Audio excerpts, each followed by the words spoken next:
ഈ പാലം കയറി പോണാണ്ടപ്പോൾ മനസ്സിലായില്ലേ എങ്ങടാ പോണേന്ന്. നമ്മൾ ഇത്തവണ മൂന്നാറിലേക്കാണ് പോയത്. മൂന്നാർ ജസ്റ്റ് ഒന്ന് കണ്ടിറങ്ങിയിട്ട് നേരെ നമ്മൾ കാന്തല്ലൂർക്ക് പോയി. അവിടെ ആയിരുന്നു ഇത്തവണ സ്റ്റേ. അപ്പോൾ കാന്തല്ലൂർ സ്റ്റേ എന്നൊക്കെ പറഞ്ഞ് അടിച്ചു കൊടുത്തപ്പോൾ കുറേ ഐറ്റംസ് കണ്ടു. അപ്പോൾ അതിൽ അതിൽ നോക്കി കണ്ടുപിടിച്ചതാണ് ഈ ഒരു മഡ് ഹൗസ്. ഇതല്ല കണ്ടുപിടിച്ചത് വേറെ ആയിരുന്നു, പക്ഷെ അത് ലാസ്റ്റ് ടൈമിൽ കിട്ടിയില്ല. അങ്ങനെ ഇങ്ങോട്ട് വന്നു. ഇതിൻ്റെ പേര് എനിക്ക് ഓർമ്മയില്ല കേട്ടോ. 2500 രൂപയാണ് ഇതിൻ്റെ ചാർജ് വരുന്നത്. ഫുഡ് ഇതിൽ ഇൻക്ലൂഡ് ചെയ്യില്ല. അവരോട് പറഞ്ഞാൽ അവർ തരും, അല്ലെങ്കിൽ പിന്നെ നമുക്ക് പുറത്ത് പോയിട്ട് കഴിക്കാം. അപ്പോൾ ബാച്ചിലറൊക്കെ ഇട്ട് വരെ അടിപൊളിയാണ് കേട്ടോ. ഫണ്ട് ഷെയർ ചെയ്ത് കഴിഞ്ഞാൽ അവർക്ക് ശരിക്കും അടിച്ചു പൊളിക്കാൻ പറ്റിയൊരു സ്പോട്ടാണ്.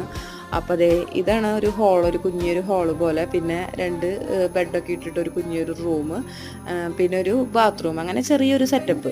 അതിൻ്റെ പിന്നിലത്തെ വ്യൂ ആണ് കേട്ടത്. പിന്നിലത്തെ വ്യൂ ഒരു രക്ഷയില്ല, സൂപ്പർ എന്ന് പറഞ്ഞാൽ സൂപ്പർ വ്യൂ ആയിരുന്നു.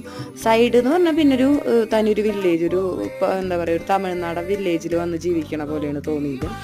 അപ്പോൾ ബഡ്ജറ്റ് നോക്കി വരുന്നവർക്ക് പറ്റിയ സ്ഥലമാണ്.